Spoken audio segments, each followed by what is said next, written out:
Welcome to another Operator Deep Dive with Rainbow Six Siege. I'm Bragur, and today we're going to be breaking down the Operator Ace.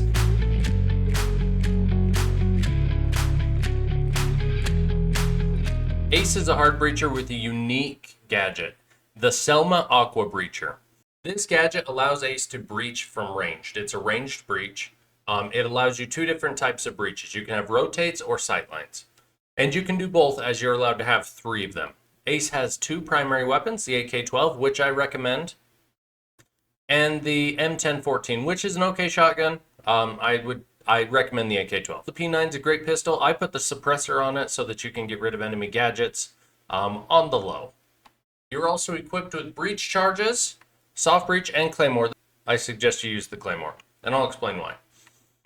Ace's primary strength is that his S.E.L.M.A charge can be thrown at distance, which allows him to be able to breach from a safe place. You know, you can be standing back somewhere safe, throw the breach through a dangerous area that other operators like Thermite would have to cross, be able to get the breach on a wall and breach it open, right?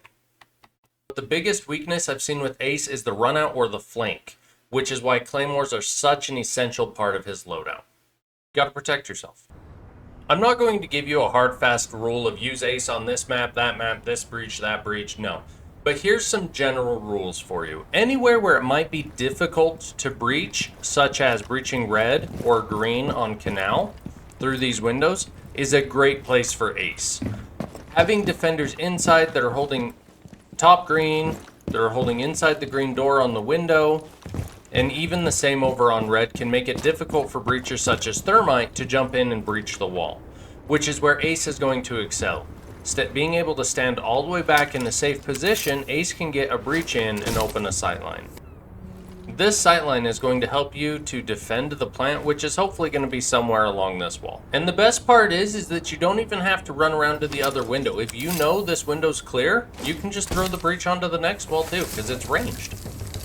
Therefore, opening up your sightlines all the way into red. Now you may find yourself in most situations as Ace being the one to breach the main wall, getting the main breach.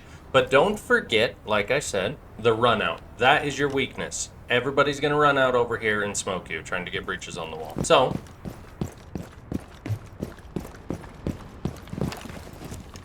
let's get some claymores on it.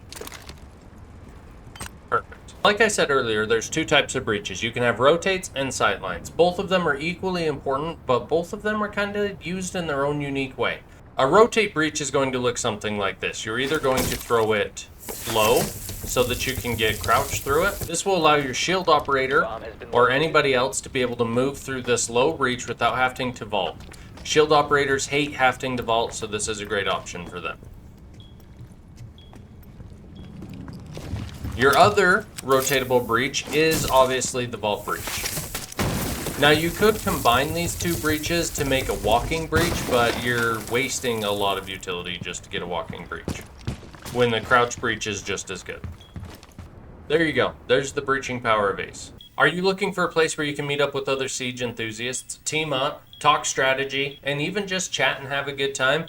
Look no further. We've got a brand new Discord that just opened up. Link in the description below. Go ahead and join that Discord. We'll see you there. Another type of breach that you can do is what's known as a sightline breach.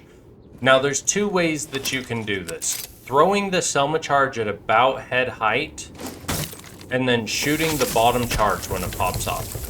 This will allow you a line of sight to hold angles such as on the stairs, into the bathroom, into the garage, while allowing you the additional benefit of being able to duck out of fire.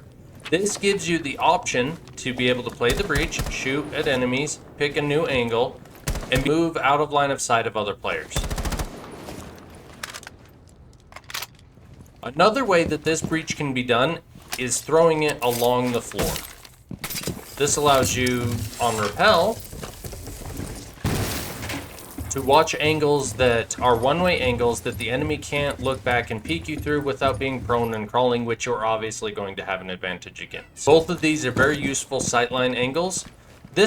Anybody who's familiar with Maverick is going to understand this concept. And if after you've opened up one of these sightlines, you're ready to actually move in, you can always just throw another S.E.L.M.A charge and open it up wider. No issue with that. Let it breach, And in we go. And just like that, you can be in sight. I like combining both of these breach styles when pushing certain objectives like Throne on Theme Park. You're going to throw the ace charge right here in the corner at about a crouch height. This will allow your Montaigne player or whoever's job it is to plant the diffuser to be able to get in safely. And then throwing your head high ace charges right here and shooting the bottom ones will give you angles into the room without leaving you exposed. You can always duck out and hide, pop back up and shoot. You can see anybody playing on Throne but still be protected from them. Shoot somebody in T-Hall, fireplace even. There's a whole world of possibilities by combining a rotatable breach that your planter can just walk through, and then having cover for yourself to be able to defend them while they go plant. There may come a time when you need to defeat a bandit trick, and in that case, you're going to need a little bit of help. Have one of your teammates go anti-denial, such as the Thatcher, Twitch, or Flores, something that's going to push bandit off the wall. But if you can't do that and you only have impacts, then here's what you're going to do. Communicate with your teammate that has the EMP impacts and pick a side. Whichever side is the most important to open, you want to do second. So let's say I want this left side open. Left side is priority. We need to have left side to get the angles that we need through breach to get the kills that we absolutely have to make this happen, right? So what we're going to do is we're going to communicate and say, hey, right, left. So your teammate will throw impact on the bandit on the right. You'll throw your breach on the right. Bandit's obviously going to destroy with electricity, but that's going to take some time. So while he's destroying the one on the right, because that's the one you impacted first, your breach on the left is going to open. And just like that, you have the angles that you need. Remember, as ace, your first priority is to open breach. Don't leave your teammates hanging, waiting for the breach to be open. Get there, get it open quick, and then after that, if you want to run and gun, you want to go rush into sight and get all the kills you want, by all means, have at it, right? But don't do it until the breach is open. Thanks everybody for watching the video. Once again, if you haven't joined the Discord, please do make sure to like and subscribe. We've just recently reached 1,000 subscribers, and I couldn't be happier about it. It's awesome. So join the crowd. We'll see you on the next video. You know, while I'm leaving, I just had a thought. I wonder if I should tell them that next week's video is going to be on Capcan.